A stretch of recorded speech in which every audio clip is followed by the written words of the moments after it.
Namaste everyone. So this is the last video on figures of speech, and in this video we will study the remaining figures of speech. The next one is paradox. Paradox हे figures of speech आहे. विरोधाभास असं म्हटलं जातं मराठीत. Statement seems logically contradictory, but it is actually sensible and contains the truth.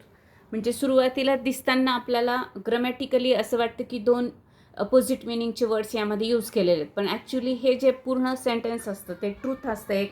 म्हणजे आपण असं म्हणू शकतो एक जीवनातलं कटू सत्य असतं किंवा आपल्याला ते अनुभवायला येणारं एक एक्सपिरियन्स्ड सेंटेन्स असतं, ट्रूथ असतं असं आपल्याला म्हणता येतं. For example, less is more. I shut my eyes so that I can see, means I can see in myself या अर्थाने. He is nobody. आता ही इज आणि नोबडी हे दोन अपोजिट मिनिंग असलेले शब्द आहेत, वर्ड्स आहेत. किंवा लेस आणि मोअर किंवा I shut my eyes and I can see, तर हे दोन विरुद्ध एकत्र आलेले आहेत, विरुद्ध अर्थाचे शब्द एकत्र आलेले असतात. म्हणजे हे कॉन्ट्रॅडिक्टरी वाटतात पण ॲक्च्युली हे मिनिंगफुल असतात. त्यावेळेस पॅराडॉक्स हे फिगर्स ऑफ स्पीच होतं. आपल्याला या ठिकाणी लिहिताना असं लिहायला लागतं की less and more, these are the two contradictory words, these are used sensibly किंवा this is used for poetic effect. या पद्धतीने आपण त्याचं एक्सप्लेनेशन लिहू शकतो. Next is antithesis. Antithesis where two opposite ideas are present in one line. एका लाईनमध्ये दोन अपोजिट आयडियाज प्रेझेंट केलेले असतात. For given emphasis one word or idea is set against another idea or word. Two opposite ideas और words presented in one line. एकाच लाईनमध्ये दोन opposite ideas किंवा वर्ड्स प्रेझेंट केलेले असतात. जसं की फॉर एक्झाम्पल आपण इथे बघूया, let my liver heat and my heart cool. Let my liver heat and my heart cool. Man proposes, God disposes. दोन अपोजिट आयडियाज आहेत, वेगळ्या आहेत, प्रपोजेस आणि डिस्पोजेट. हे काय आहे, दोन अपोजिट आयडियाज एकाच लाईनमध्ये सांगितलेले आहेत किंवा प्रेझेंट केलेले आहेत. The words were hurtful but they healed the rift between the brothers. Words hurtful आहेत पण ते हील करतात. हर्टफुल आणि हील या पद्धतीने दोन काय केलेले आहेत, कॉन्ट्रॅडिक्टरी किंवा दोन अपोजिट आयडियाज ह्या यामध्ये प्रेझेंट केलेल्या आहेत. She comes and goes. She comes and goes. If you have the will to live and courage to die. Will to live and courage to die. Live आणि डाय असे दोन वेगवेगळे शब्द किंवा वेगवेगळे आयडियाज यामध्ये प्रेझेंट केलेले असतात. त्यावेळेस त्याला काय म्हणतो आपण, अँटिथिसिस म्हणतो. म्हणजे या ठिकाणी दोन आयडियाज प्रेझेंट केलेले आहेत. तर पॅराडॉक्समध्ये काय आहे, हे स्टेटमेंट जे आहे ते लॉजिकली कॉन्ट्रॅडिक्टरी वाटतं पण ते सेन्सिबल असतं. इथं लॉजिकली असं काही नाही, इथं सरळ सरळ दोन वेगवेगळ्या दोन आयडियाज आहेत, ते अपोजिट मिनिंग असलेले आहेत आणि ते एकत्र इथे प्रेझेंट केलेले आहेत आणि त्या दोन्हीचा अर्थ पण वेगळा आहे. इथं तसं नाही आहे. पॅराडॉक्समध्ये काय आहे, ट्रूथ आहे, एक लाईफचं ट्रूथ सांगितलेलं आहे. लेस इज मोअर, लाईफचं ट्रूथ सांगितलं आहे. पण इथं काय आहे, शी कम्स अँड गोज. एक्झाम्पल घेतलं, शी कम्स अँड गोज, तर ती येते आणि जाते. ह्या दोन्हीचाही अर्थही वेगळा होतो आणि यातनं काही वेगळं आणखी तिसरं लाईफचं ट्रूथ वगैरे असं काही आपल्याला अनुभवास येत नाही. तर त्यावेळेस हा अँटिथिसिस आहे आणि तो पॅराडॉक्स आहे. यामध्ये थोडंसं आपल्याला कन्फ्युजन झालं तर ते लक्षात ठेवायचं आहे. Next is इफेमिझम. इफेइझम किंवा मिझम असंही म्हटलं जातं अमेरिकन आणि ब्रिटिश इंग्लिशमध्ये. Soft and pleasant words are used to convey unpleasant, depressing, sad and harsh situations. म्हणजे कधी कधी अनप्लिझंट किंवा सॅड सिच्युएशन्स असतात, डिप्रेसिंग सिच्युएशन, नर्वस सिच्युएशन्स किंवा गोष्टी असतात, तर त्या सांगण्यासाठी प्लिझंट वर्ड्सचा उपयोग केलेला असतो. म्हणजे मृदू शब्दांचा, सौम्य शब्दांचा वापर करून एखादी वाईट गोष्ट, चुकीची गोष्ट किंवा एखादी नको असणारी गोष्ट सांगितलेली असते. जसं की आपण ही पास्ट अवे लास्ट इयर, तर ही काय म्हणतात त्याला, डेड किंवा त्याची डेथ झाली हे सांगण्यासाठी आपण पास्ट अवे हा शब्द वापरलेला आहे. किंवा he is no longer with us, he is no more असं बोलतो आपण. तर तिथं डायरेक्टली ही इज डेड असं म्हणत नाही आपण. तर त्यासाठी no longer, no more, passed away, he is rest in peace या पद्धतीने शब्द वापरतो. त्यावेळेस ते इफेइझम हे फिगर्स ऑफ स्पीच होतं. किंवा जसं between jobs, he is between jobs असं वापरलं जातं. तर हे बिटवीन जॉब्स काय आहे, हे एक फ्रेज आहे. कशासाठी वापरली जाते ही, तर फॉर अनएम्प्लॉयड, म्हणजे त्याला आता नोकरी नाही आहे हे सांगण्यासाठी ही इज बिटवीन जॉब्स असं म्हटलं जातं. ही हॅज नो जॉब असं म्हणण्याच्या ऐवजी. No longer is a phrase used for death असं आपण त्याचं एक्सप्लेनेशन देऊ शकतो. किंवा for his unemployment between jobs is this phrase is used.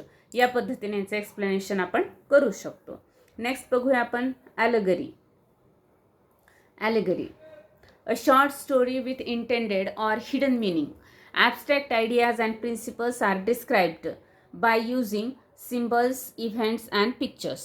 म्हणजे कधी कधी सिम्बॉलिक असतं, कधी कधी इव्हेंट आहे, कधी पिक्चर्स आहेत, कधी म्हणजे व्हर्बल ॲलेगरी असं पण म्हटलं जातं. म्हणजे स्टोरी सांगितलेली असते. तर ही जी शॉर्ट स्टोरी असते याच्यामध्ये एक इंटेंडेड मिनिंग असतं, ज्याला आपण बोधकथा असं मराठीमध्ये म्हणतो. जसं की O captain my captain is an allegory for the death of Abraham Lincoln. The story of hare and tortoise, हे पण आपल्याला आता माहितीतलं उदाहरण आहे.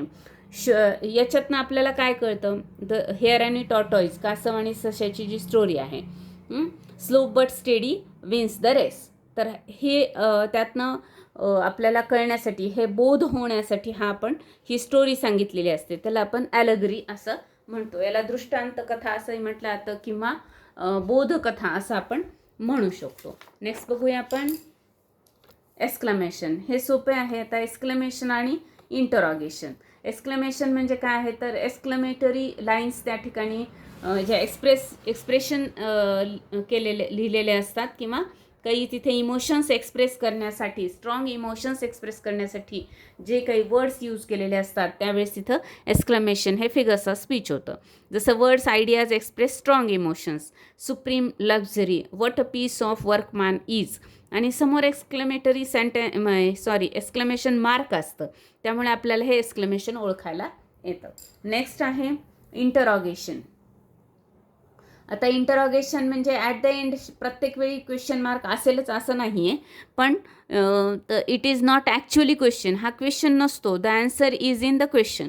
जसं की आपण रेटॉरिकल क्वेश्चन म्हणतो ना, त्या पद्धतीने की त्याला आन्सर देण्याची गरज नसते, पण हे क्वेश्चन फॉर्ममध्ये ते बोललेलं असतं. जसं rather heed them not saying who bothers, याचा कोण विचार करतो, किंवा आपण म्हणतो ना कोण टेन्शन घेतं याचं, म्हणजेच काय, याचं टेन्शन घेण्यासारखी ही गोष्ट नाही, पण बोलतानाची ती पद्धत आहे बोलण्याची, की आपण ते क्वेश्चन फॉर्ममध्ये बोलतो. Nobody knows who am I. आता इथे इंट्रॉगेशन आहे, त्यामुळे इथे क्वेश्चन मार्क दिलेला आहे, यावरनं आपल्याला ते ओळखायला येतं. पण हा ॲक्च्युअली रीडरला विचारलेला हा क्वेश्चन नसतो, ॲन्सर देण्याची गरज नसते. बऱ्याच वेळेस जे स्पीच कॉम्पिटिशन्स किंवा एखादं स्पीच असतं त्यावेळेस आपण हे प्रश्न अशा पद्धतीचे आपण सेंटेन्स त्यामध्ये यूज करत असतो की नाही. म्हणजे जसं आपण झाडे लावायला नकोत का, म्हणजे झाडे लावली पाहिजेत, पण आपण बोलताना ते आपल्या भावना व्यक्त करण्याची ती एक पद्धत आहे. नेक्स्ट आहे ॲल्युजन. ॲल्युजन म्हणजे काय, a reference in the form of a person, place, statement from history, religion and literature. आता ॲल्युजन म्हणजे मराठीत त्याला दृष्टांत म्हणतात. पहा, मग तो काय असतो, हिस्ट्रीमधला, एखाद्या इतिहासातलं, एखादं रिलिजन किंवा लिटरेचर, साहित्यातलं एखाद्या गोष्टीचा रेफरन्स किंवा एखादं एक्झाम्पल दिलेलं असतं. कशासाठी, तर त्या पोएममध्ये काही गोष्टी क्लिअर करण्यासाठी दिलेलं असतं. जसं आपण मराठीमध्ये भीष्म प्रतिज्ञा किंवा कर्णासारखा दानशूरपणा असे आपण शब्द वापरतो, ते काय आहे, ॲल्युजन म्हणजे ते दृष्टांत आहे. तर हिस्ट्रीमधनं किंवा रिलिजनमधनं, लिटरेचरमधनं असे रेफरन्स जेव्हा दिले जातात पोएट्रीमध्ये, त्यावेळेस तिथे ॲल्युजन हे फिगर्स ऑफ स्पीच आपण म्हणू शकतो. A legend of the Northland ही फोबी कॅरेची एक पोएम आहे आणि याच्यामध्ये सेंट पीटर असा रेफरन्स आलेला आहे. तर हा रिलिजनमधला रेफरन्स आहे. तर अशा पद्धतीने त्या ठिकाणी रेफरन्स दिलेले असतात. नेक्स्ट बघूया आपण. नेक्स्ट आहे ऑक्सिमोरॉन. ऑक्सिमोरॉन असं म्हटलं आता. Two words of opposite meaning are used next to each other in a line. आता यामध्ये पण टू अपोजिट वर्ड्सच आहेत किंवा दोन अपोजिट मिनिंग असलेले वर्ड्स आहेत आणि ते सलग एकाच लाईनमध्ये एका पाठोपाठ, नेक्स्ट टू इच अदर, एका पाठोपाठ यूज केलेले असतात. I fear and hope, burn and freeze in ice. Old news, आता हे सोबतच यूज केलेलं आहे पहा. हे काही शब्द आहेत म्हणजे आपण जे वापरतो फ्रेज. ओल्ड न्यूज, जुनी बातमी. तर बातमी कधी जुनी नसते ना, बातमी म्हणजे ती नवीन आहे म्हणूनच त्याला आपण बातमी म्हणतो. क्लेव्हरली स्टुपिड, ओनली ऑप्शन. आता ऑप्शन म्हटल्यानंतर तिथे पर्याय असतात, तिथं ओनली कसं, एकच कसं असेल. पण असे शब्दप्रयोग केले जातात. जसं मराठीमध्ये आपण म्हणतो की भयंकर सुंदर, असा आता नवीन याच्यामध्ये तो शब्दप्रयोग केला जातो. तर या पद्धतीने याला आपण ऑक्सिमोरॉन असं म्हणू शकतो. The two words of opposite meaning burn and freeze are used to increase the intensity. आपल्याला एखाद्या गोष्टीची इंटेन्सिटी वाढवायची आहे, त्याचा इफेक्ट वाढवायचा आहे, तर त्यावेळेस आपण दोन वर्ड जे आहेत अपोजिट मिनिंगचे ते एका मागोमाग एक यूज केले जातात. सक्सेसिव्ह लाईन, जसं की आपण म्हणतोय नेक्स्ट टू इच अदर असे वापरले असतात, त्यावेळेस त्याला ऑक्सिमोरॉन असं म्हटलं जातं. नेक्स्ट बघूया आपण ओड. पोएट्रीचा एक हा प्रकार आहे. A long lyric poem which is serious, often ceremonious, glorifies an individual event or a concept. म्हणजे काय, एक लिरिक पोएम, एक मोठी पोएम असते.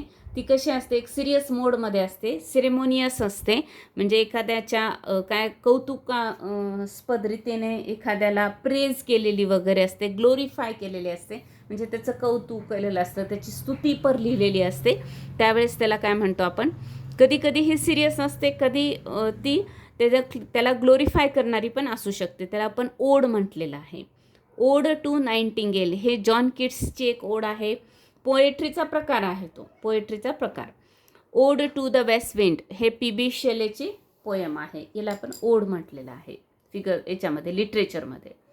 बलाड, it is a long narrating story. हे एक सॉन्ग आहे. It is a song narrating a story. हे एक सॉन्ग आहे. बलाड म्हणजे काय, गीत आहे. It is a part of folk culture and a popular culture. शक्यतो आपण मराठीमध्ये जो पोवाडा म्हणतो ना, त्या पद्धतीचं हे बलाड आहे.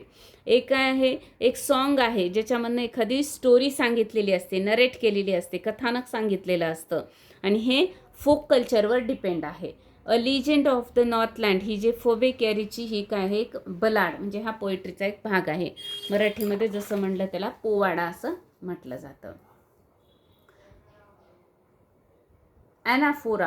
ॲनाफोरा काय, तर repetition of the same word in successive line. एकाच शब्दाचं रिपिटेशन झालेलं आहे, एका सेम वर्डचं. सक्सेसिव्ह लाईन म्हणजे एकानंतरच्या एक सलग लाईन्समध्ये त्याचं repetition. Don't break the shutters of the windows, don't scatter the papers, don't throw down the books on the shelf. Don't successive line ही पहिली, दुसरी, तिसरी. सलग लाईनमध्ये काय झालेलं आहे, the word don't is used in successive lines. Anaphora सोपं आहे हे लक्षात ठेवायला. Imagery means to use figurative language to represent objects a way that it is appeals to the our physical sense.